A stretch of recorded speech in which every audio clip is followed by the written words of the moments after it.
applause going. Your next comedian is called Will Hitt. Are you ready for Will? Then let's have the clapping. Please welcome all right to the microphone, the wonderful Mr. Will Hitt.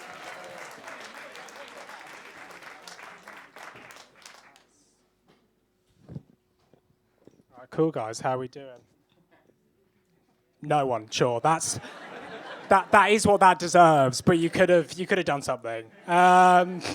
So I'm going to start off with something that happened to me recently. Right, I got punched in the face. Thank you. For the first time a couple of weeks ago. I should say I got mugged for the first time. Right, I was in Herne Hill in South London, and this guy came up to me. He said, "Where do you live?" I said, "I live in Brixton." He said, "No, you don't." Which at first I was confused because I thought I did. Right, then he hit me, he punched me in the face, and I didn't fall down. And that's an awkward moment between two people. It's the rudest I've ever felt standing up. I don't know if he even asked my money, I just gave it to him as a gesture of goodwill. It's like, go buy yourself something nice, that was embarrassing for you. When a mugger punches you and it doesn't hurt, you begin to seriously reconsider which side of the mugging you should be on. It's like, I don't think we're doing this right. Why do you give me your money? It's like, it was a bad punch as well, that was the thing, right? And he was kind of scrawny. Like, it was all attitude, no follow through. It was like the North Korea of punches. It's like, we're going to fuck you up. So, well, first you need to feed your people, because right now, you've got a country full of skinny bitches. I just moved recently. I moved to Surrey Quays down the road, so I've been getting the overground a lot.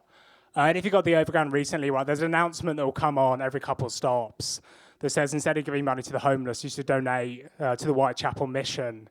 Right, so I was on the train. There was a homeless guy on the train. He went up to a woman. He said, "Do you have any change?" She said, "I do, but I've actually already donated to the Whitechapel mission." Right, he took a step back. Bear in mind, it's a crowded train. He said, "Bitch," which is a strong start. Like, you already pretty much know where that's going to go. Like, I've never heard someone say bitch. I was like, ooh, I wonder if he's going to propose. That's fun.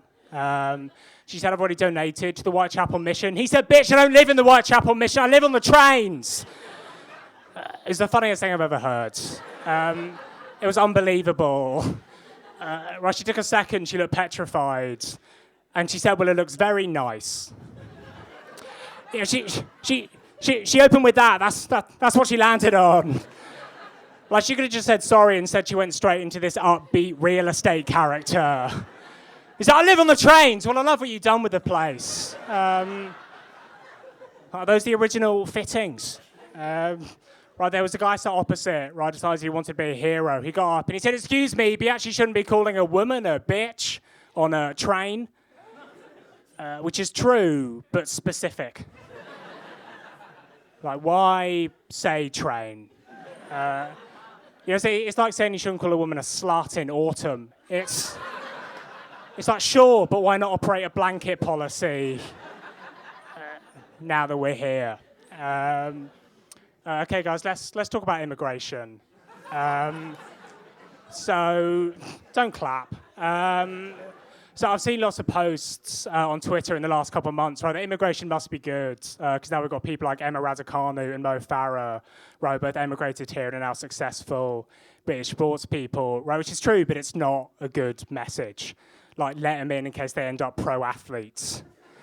Right, because surely the goal is a more humane immigration system, not that we all just turn into these weird kind of refugee talent scouts. Is that how right-wing the UK is now? When our first question when a refugee says they're on the run isn't where from, but how fast? It's like, what are you talking, 4-minute miles? Fucking get in here, dude. It's like every child prepping to cross the channel, packing their final possessions, like shoes, picture of my mum, javelin. Like, we used to have freedom of movement. Now there's just a panel of judges on the beach with a stopwatch as a migrant makes the crossing. So that was actually one of the slowest times we've had today. I think we can rule out sailing and tennis doubles, since I noticed your partner didn't make it.